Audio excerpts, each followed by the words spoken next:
Hmm.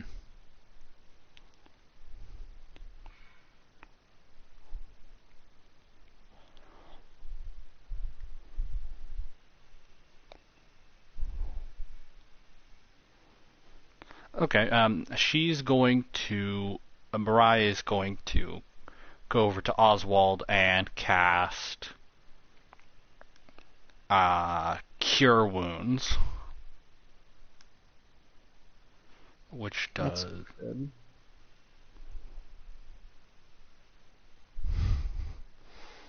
that's really 1d8? 1d8 plus spellcasting ability modifier, which is 6. Jesus. Okay. 6 plus. Oswald's healed for 12 health. So he's back to full. And it is Oswald's turn, and he's going to basically golf club swing at the mushroom creature that's attacking him. Hold on. God damn it. Fuck. Hold on. Is it just like one of those? No, I've no. had some of those times. No, it's not that. Like the dice is rolling bad numbers, but it keeps on hitting the book that I have on the table, so I'm not counting that. Oh, okay. Okay, there we go. I mean, that's still a bad number, but it didn't hit anything. What's that thing's AC? 10? Yeah, that's not going to do it. Okay. It's Cersei's turn now. And Cersei is going to reach into her bag again, but this time she's going to pull out a thin metal rod and stab at the creature that's been attacking her. Okay. Okay, yeah, that's gonna hit, and that'll just be improvised damage. So, okay, that's a 4. Cersei plunges the spike down and actually hits the creature, the small mushroom creature that's been attacking her, and impales it through the top of the head, and the spike sticks into the ground, and that small mushroom creature is dead.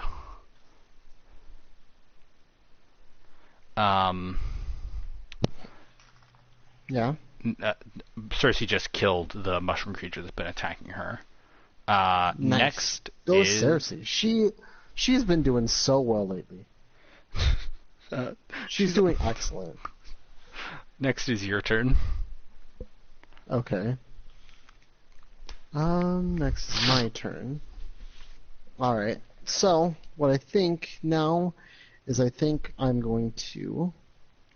So, do I still have the tendril around that one, or no? Yeah, I think you probably do. Actually, wait, I should make a strength saving throw for the creature to see if it can escape. Yeah. It's a 13 plus... No, -1, never mind. It's stuck. Okay. I'm going to go ahead and do water... The same water tendril I have out, I'm going to still hit him against the bigger creature again. Okay, yeah, roll... And 20 to see if it hits. Yeah. 14. Okay, roll 1d6. Alright, so 1d6. 4. Okay, well, do you want to do some sort of like special execution because the small creature that you were swinging is dead? Alright. I think it's just gonna go... It's gonna, I guess, be slammed so hard against the creature, it literally just... Its body, like, more or less just kind of just splashes all over it, I guess. Alright, okay. Well, I don't think it has any liquids or anything, right? I don't think. It is a mushroom. It's probably moist in some way, so I think it doesn't like splash. And I don't think it like cracks and shatters. I think what it does, it kind of like squishes. So I guess I'm just gonna have it squish up against the big guy, which Like if you I don't know. swung, like if you swung a drumstick at a wall, that kind of thing. Yeah. Well, Like- I was thinking more like a pie against a wall, but that's That yeah. also is better. That's probably a better analogy, actually. There's a pretty similar consistency with a decently hard outside and a soft inside, because this is a mushroom. So yeah, that works. It just like smushes against it, and like it's not like super brutal because it is just like a tiny mushroom thing. Like if this was like a gnome or something, this would be super fucked up. But it's just kind of like, you know, goop. It's a plant sort Yeah. of thing. I'm guessing this thing doesn't really like, I guess, do a double take or anything. I think he's just mad. No, the thing I smashed it against. Oh no, he is still very upset, and it is his turn again. And he's going to try to deck you again. He can try. Your AC is 14. Just tell me if it hits or not. Nope. Okay, he does not hit. All right. Nope. Like even without your buffed AC, that's not going to do it. That's a 4. Oh, yeah.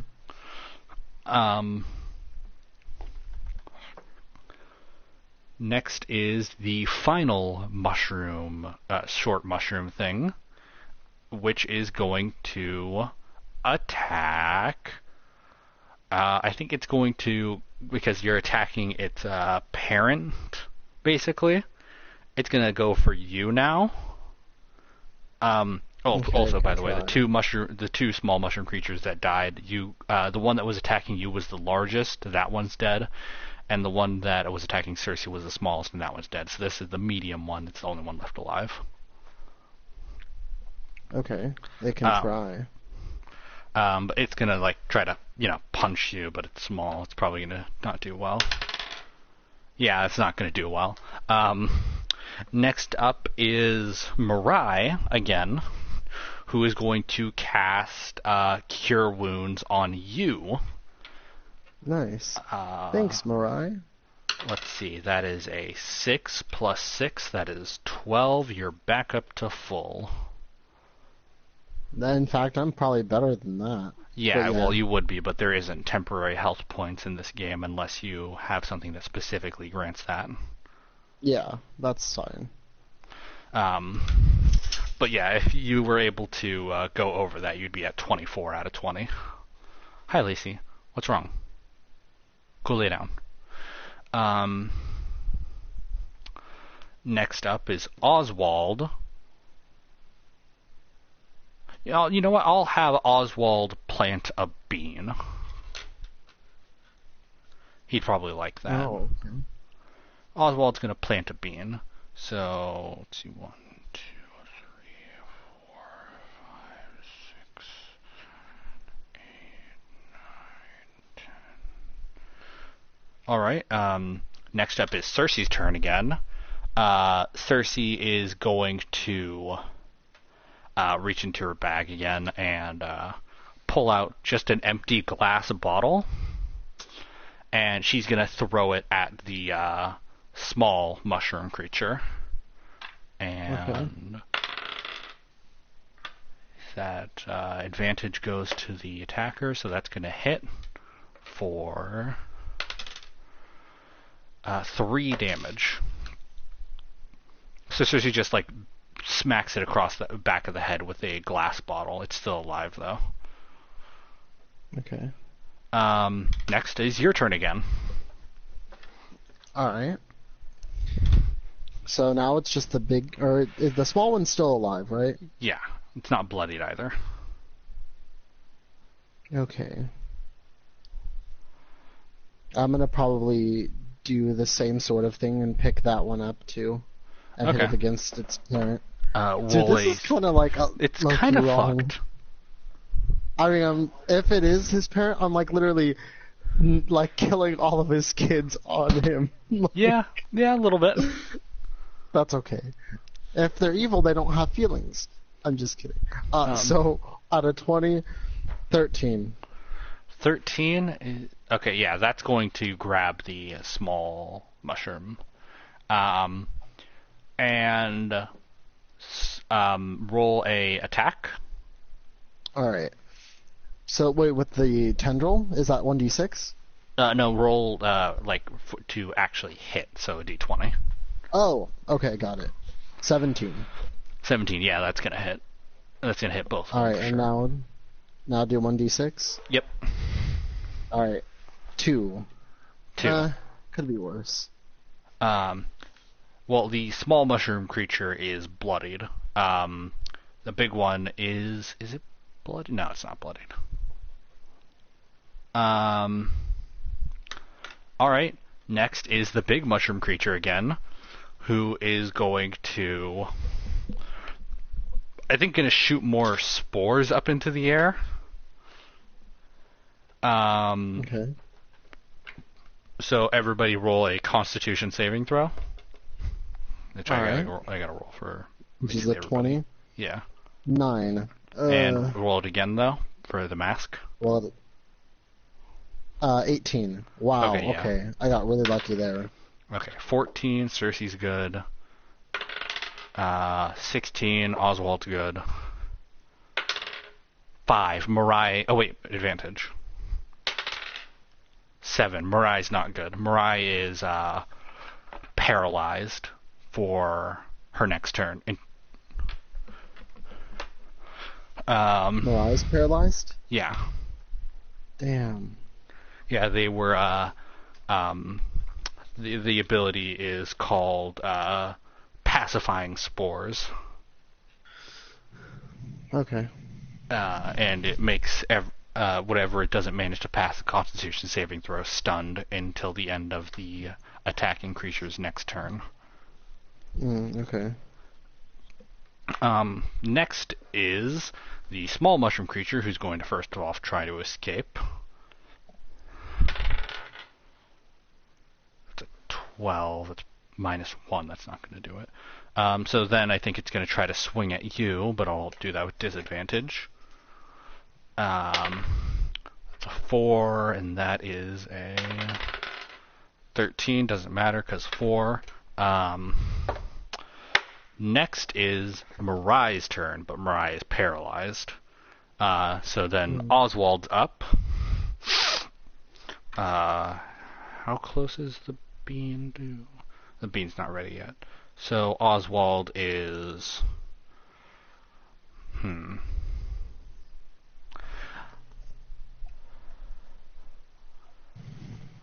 What should Oswald do? I think Oswald will just attack the big mushroom creature with the tree branch. No.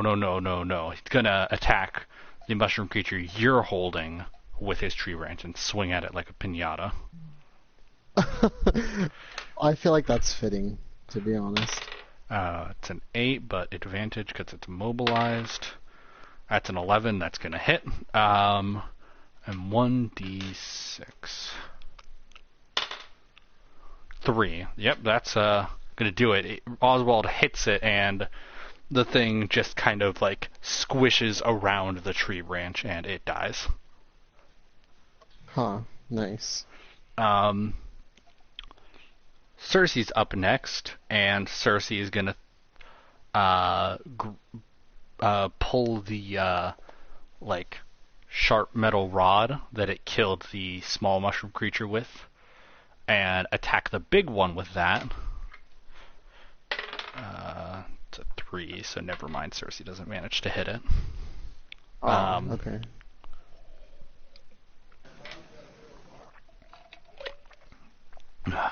Next up is your turn. All that's left All right. is the large mushroom creature. Alright, so for him, let me see. I think what's Mirai's health right now? Is it okay? Mirai's health is at full. Oh, okay, good. Alright. So then in that case, let me see. I'm wondering if water slows these things down or not.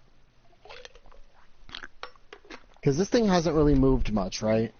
No, because everybody's been rushing it. So it hasn't needed to move to attack its target, which has been you, currently. Okay. So now, what I think I'm going to do...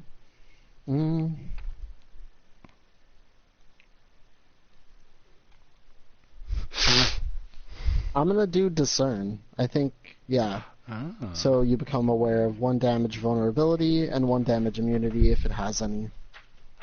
Okay. And it just does it. There's no roll or anything. All right. So you know that this thing is a medium plant monster called a myconoid adult. It is a creature, as you have probably surmised, that is made out of magically enchanted fungus. Oh, okay. And it does not have any weaknesses or resistances, but Okay. since you can't know that, I will instead tell you. The stats, probably. I will tell you one of its ability scores of your choosing, and what its armor class is. So its armor class how many- is 12. Okay. Not very high. I also want to know it. Okay. Oh, okay. That's why it's been fairly easy to hit then. Yeah. And then I also want to find out its strength. Its strength is a 10, so that is a +0. Oh, okay. Cool. And also, They're not- discern lets you know what its health is. I think we established that already, Yes. right? Yes. Its health is normally at 25, but this thing's health has been reduced to 15. Okay. So So now close at to this bloodied, but point- not there yet. Okay, cool. Nice. Alright. So that's all for now that I can do. Yeah. And I guess it's somebody else's turn. Yeah, it is the myconoid adult's turn. I'm glad I can say what its name is now instead of calling it.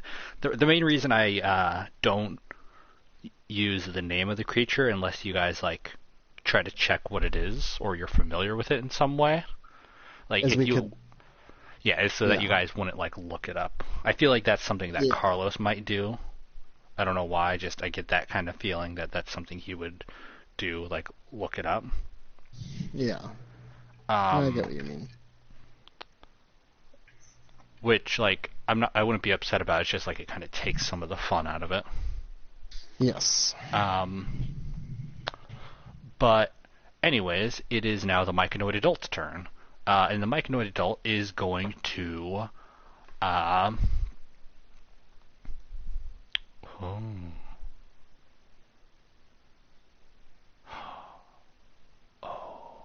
Okay, so the myconoid adult is going to try to swing at Cersei this time. It's actually going to like push past you and charge Cersei because she hit it with the glass bottle. Mm-hmm. And is going to. What's Cersei's AC? I don't.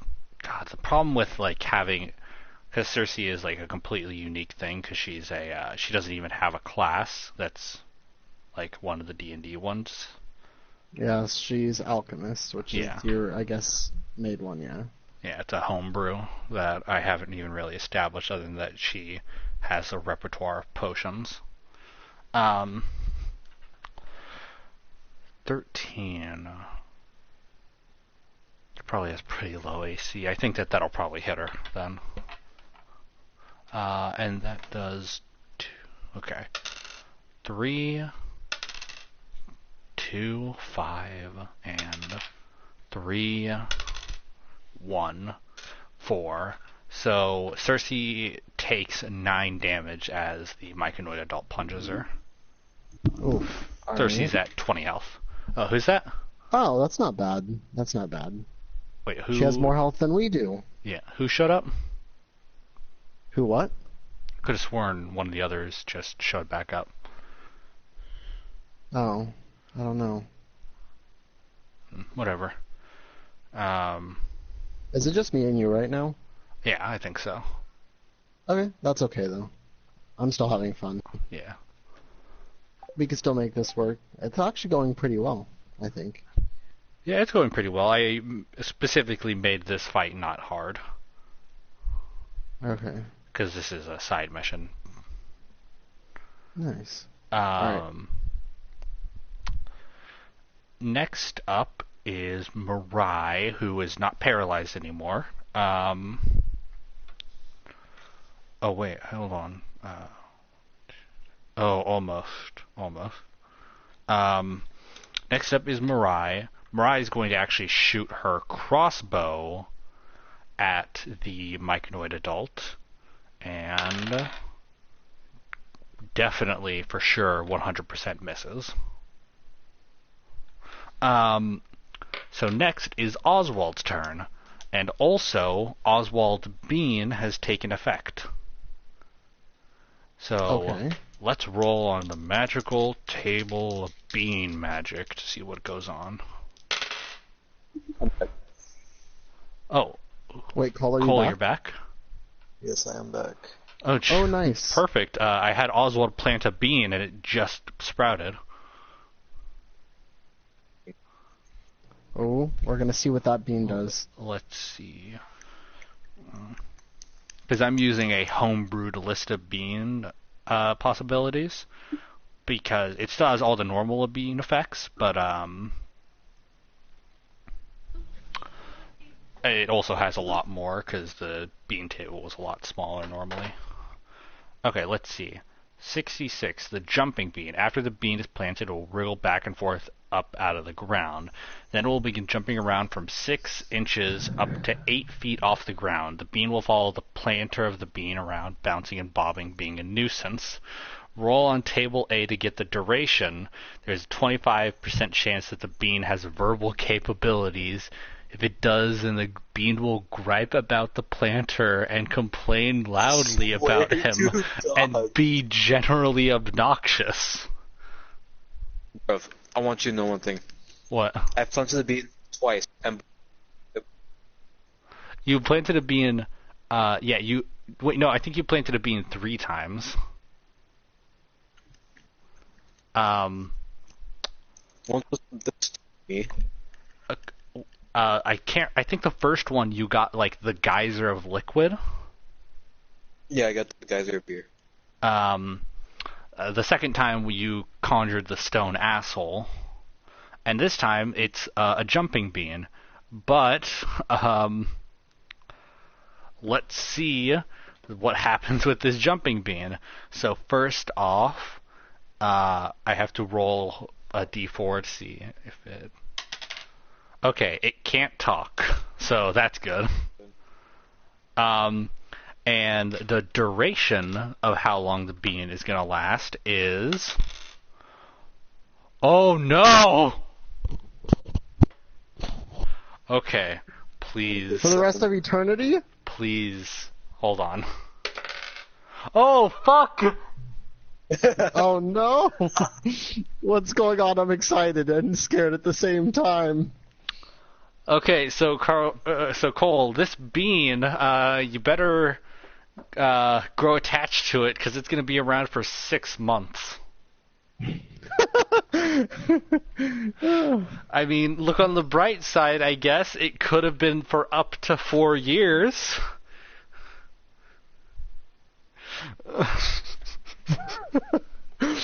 I kind of wanted it to be 4 years. That's what I thought you were scared of. No, 6 months is still a long time. What can this bean even do? It Is just, like, a bounces around companion? and annoys him. It doesn't have the ability to talk. Actually, Okay, so wait. what is its purpose? Let's see. It will jump around. It can jump from up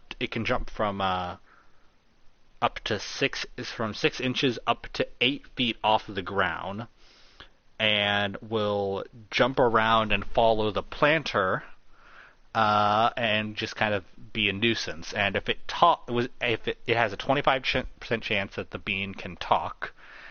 If the bean is able to talk, it will do nothing but complain about the planter and be generally obnoxious. Well, at least it can't talk. So there was no really good benefits to it, really? You just have a bean following you around. That wasn't even your turn. You planted the bean like a minute of combat ago. So Oswald, now that you're here, it is your turn. Actually, what do you want to do? All of the whatever is happening. Huh?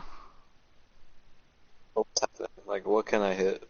The only thing left is the large mushroom creature, which Royalty used the spell Identify on, and was able to determine that it is a monster called a myconoid adult.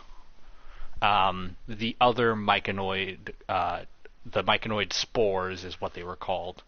The small child-sized mushroom creatures. They're all dead, and Mirai killed the tall, thin creature that you guys were bullying at the beginning of the fight.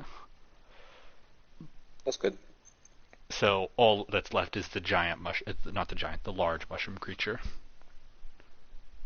I'm gonna hit that thing with my beanbag. Okay. Roll d20. Mm.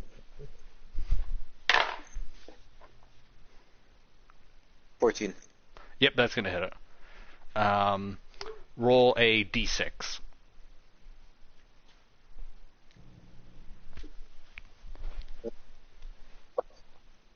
What? 5. 5. Okay. Well, this thing, the myconoid adult is now bloodied.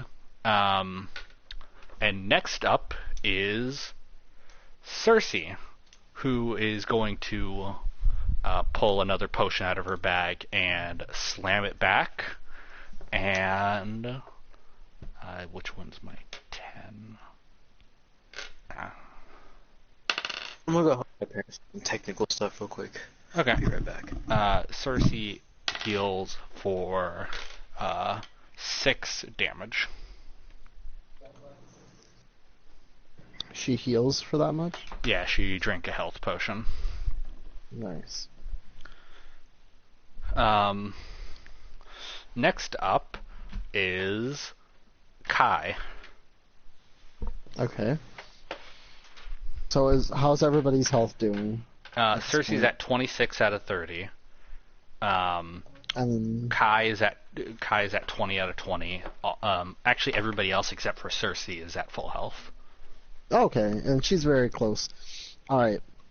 So what I'm gonna do is I'm gonna try to use water tendril on this big mushroom one. Okay. Oh, And that's why you were so- asking what its strength was. Okay, I get it. I was, yeah.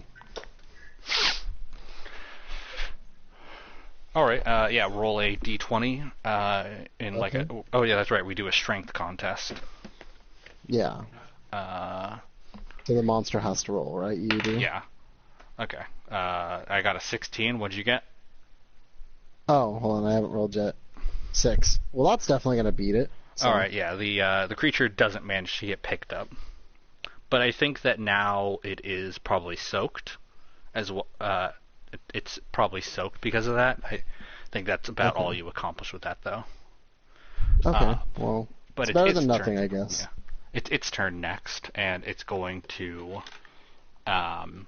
swing at you because you kind of aggroed it again. It was aggroed on Cersei Okay. for a little bit because he got hit with the bottle.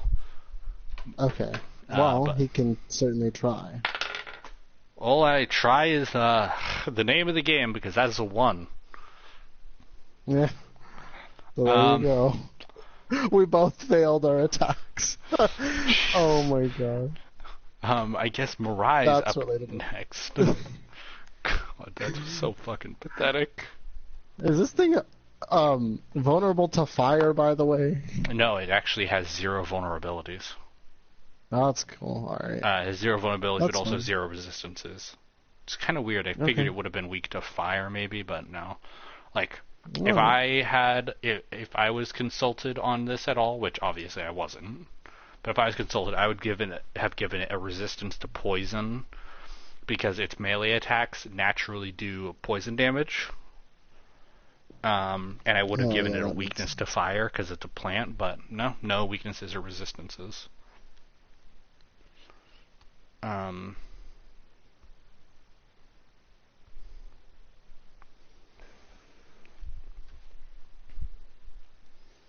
Oh, hold up. That could be good. Let me just check.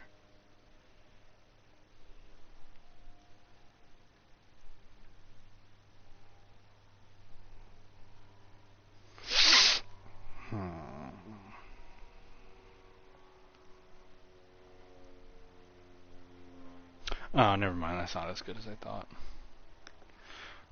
Okay, then I think that Mirai's just gonna swing her Warhammer at the Myconoid. So that's the book again. That's a 10, which isn't gonna hit. Next is Oswald, which he just left. So I'll probably have him just swing his beanbag again. That is a 7. So now it's your... Oh, no, now it's Cersei's turn. I think Cersei's going to try to stab at it with the rod again.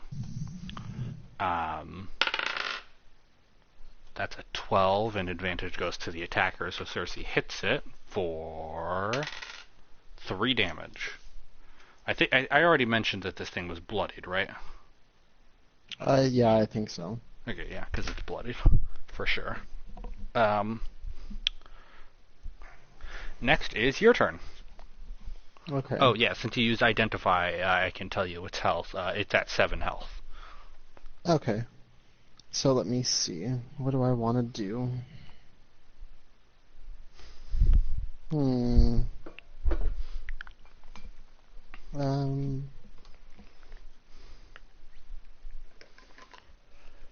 Let me see. Is it still by this pit? Mm-hmm. Okay. Oh, fuck. I just realized exactly what I think you're planning. Yeah. I think I want to use Aqua Push on this thing. Oh, no. Wait, hold on, let me just... Push it into the pit. Let me just... And it reads... Yeah, you have okay, Aqua go Push. ahead. I was just making sure that I you had it. Yeah, it's one of my cantrips, I think. Yep. Or it's a level 1. Yeah, it's a cantrip. One creature you designate within 60 feet of a water source must... well, I guess in this case it could be my bubble. Yeah, must you're succeed the on water a... source. Yeah. Must succeed on a strength saving throw or take 1d6 bludgeoning damage. On a failed save, roll 1d4 to determine what affects the target. 1, nothing. 2, movement speed decreased by 10 until the end of your next turn. 3, target is pushed 10 feet away from water source, or 4, target is knocked prone. So, it's a very much a chance-based thing, but either way, he either is going to take some damage, or not much else. Okay, so you don't have to make a throw, right? No, it's just Yeah. they have to make a strength saving throw. strength saving throw, yeah. Okay. Or take 1d6 bludgeoning. Okay. That's a 5, and your spell save is 14, so that's not going to do it. So roll a d6 for damage. Alright. That's a 5. Oh. Okay. It's not dead yet. It's almost. It's at 2 health. Yeah. Alright, and then I have to... And since it's a failed save, I have to roll 1d4 to see what I get. I'm hoping for 3. Oh my god, I got a 3. Okay.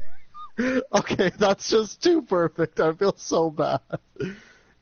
So now it's knocked 10 feet away from the water source, which in this case would be into the pit. Yeah, because it's standing between you and the pit right now, so yeah.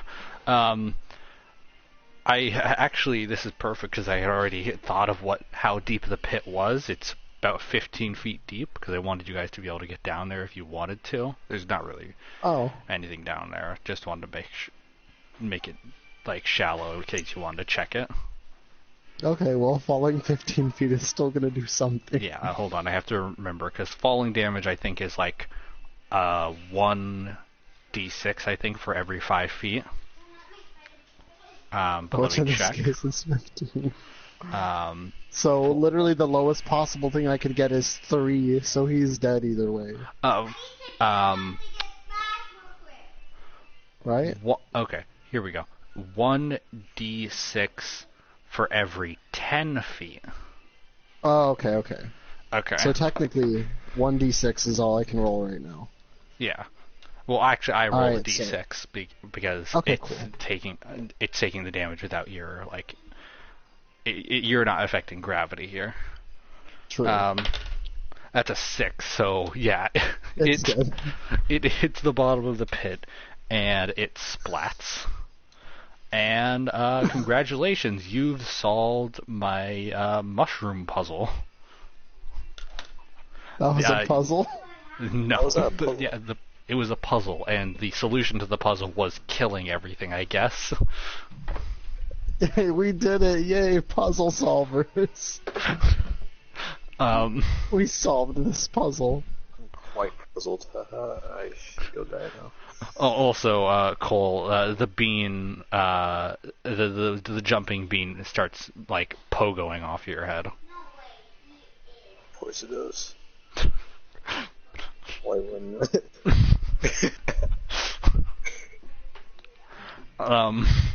Like, it? but Did you yeah, like 1d6 can bludgeoning damage? 'Cause no, it's- it literally cannot hurt you. All it can do is annoy you, which is the worst thing. free head massage. Now imagine somebody just like throwing like individual pieces of gravel at you for 6 months, and that's basically what's going to be going on. Like they're not even grabbing a handful; they're throwing, like it is less than nothing.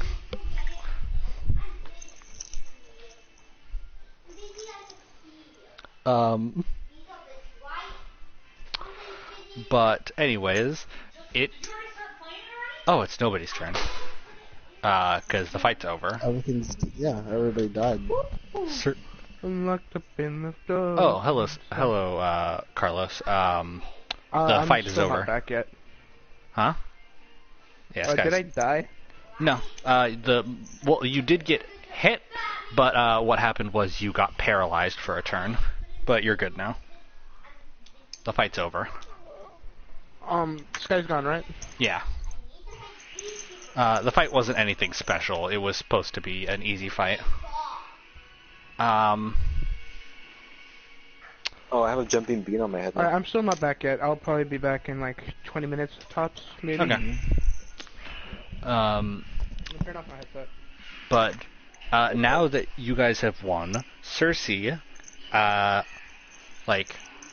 collects her materials, like the rod and whatever she can from what she's thrown, and then starts going to the corpses of the dead creatures and starts to loot them.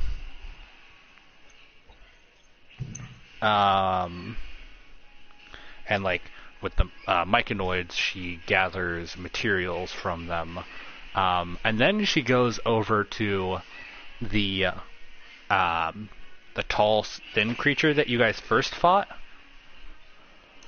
And I don't think I'll even have you guys roll a perception check or anything for this, because you guys have as much time as you want to examine it. This thing that you killed, after managing to get fungus off of it, is actually identifiable as a choker. A choker is a creature of the aberration type. And if you recall, aberration is the forbidden school of magic here.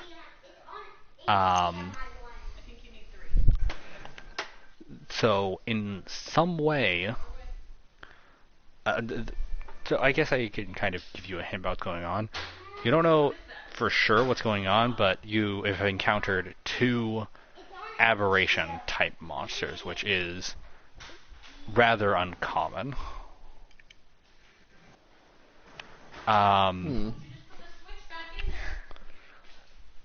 And also the other interesting thing is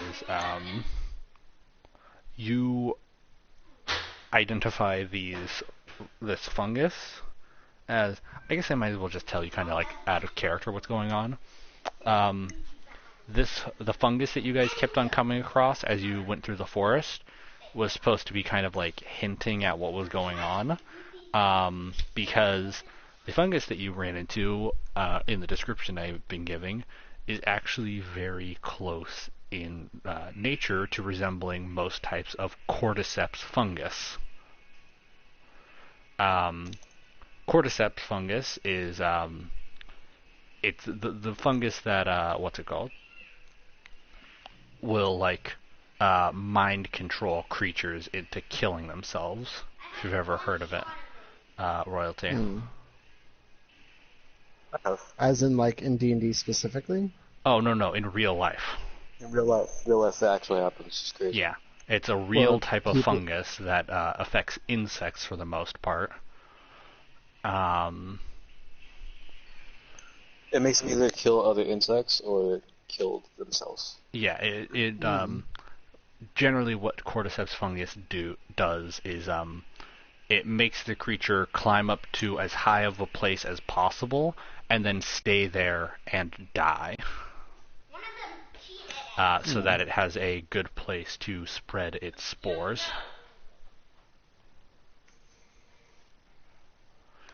Well, dang.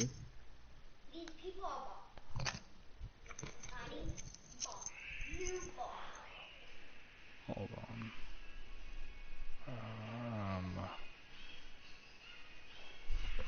But yeah, the fungus that was on all of these creatures was various types of cordyceps fungus. But you've taken care of it now. Alright, so what you're saying are those spores were the fungus. Yes. And it was inadvertently thanks to Cersei that you guys weren't infected with it at all. Nice. Go Cersei, MVP. But you guys managed to gather actually quite a bit of materials, and Cersei actually has you help her down into the pit where the larger myconoid dropped, and comes back up with a giant mushroom. Actually, it's glowing a faint blue, and it's about the size of like a crock pot. Like I want it.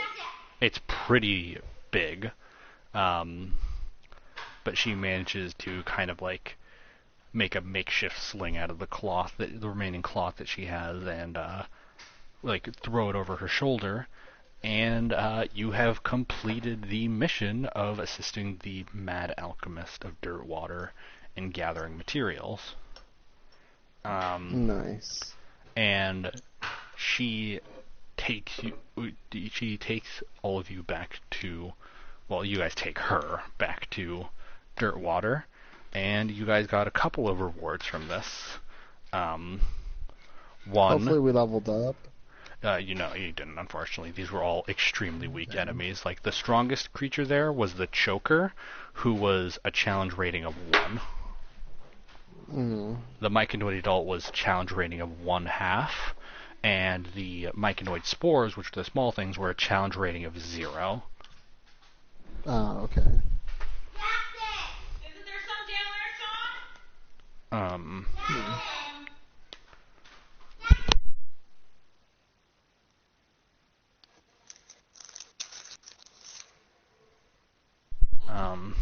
But anyways, she takes you back, and you got a couple of things. You got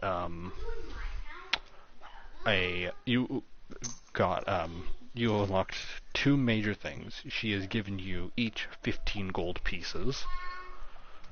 Nice. Okay. But you have unlocked 2 things of more significance, which you could have like figured out on your own, but I figured I might as well tell you. One of them is that you can now purchase potions from Cersei. Nice. She is a what was it called? What's it called? Alchemist. No, she's an alchemist, but there's like a certain word for a for like a potion shop. I don't remember. I'll figure it out later. Oh, no. But the other thing is that Cersei is now available to accompany you as a companion. Ooh, Cersei. She's cool. I would say why not at that point.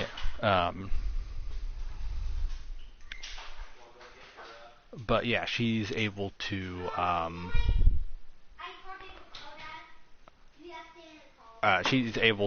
be like, unlike Sheriff Stash and Jimothy and Nep and Remy, something that I don't know if you've noticed, but you've actually been able to recruit most of the people around town as temporary companions.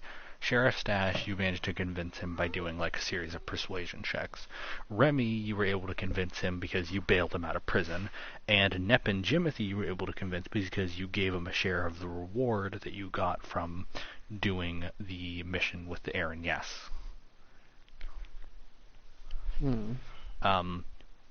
But yeah, that's Cersei, we just helped her out with this thing. Yeah. So that's actually a system that I'm working on improving, a companion system for D&D, because nice. because the number of people who are able to be here for these sessions is very infrequent.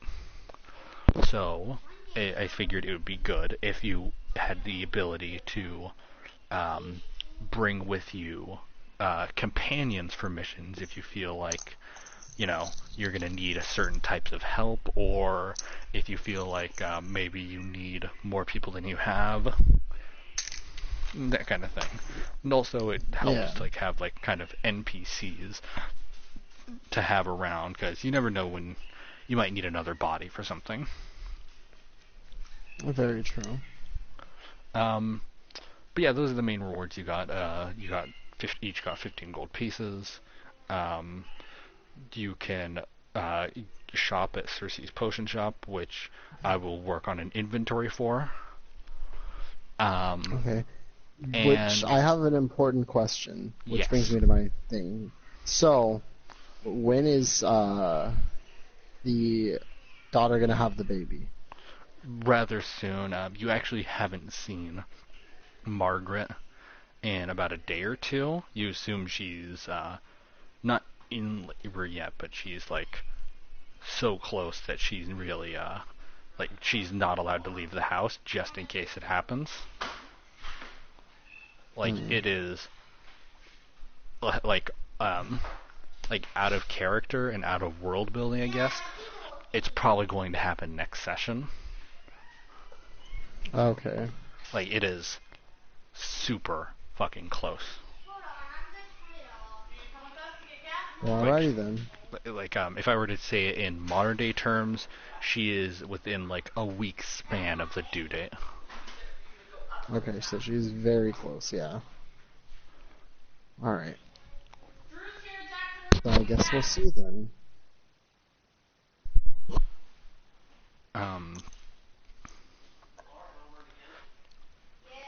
But I think that for now we'll stop this particular D&D session here, and the next one is going to be the big one. It's going to be your guys' final mission in clearing up this whole situation that started with you guys walking into Grime Hollow on a whim. Mm-hmm. Which I think will be interesting. The end of a little mini saga. I think it'd be pretty cool. I am very much ready to continue, but I know everybody's kind of gone right now. Yeah. But yeah, I think we'll stop it for now. Okay. And pick up there.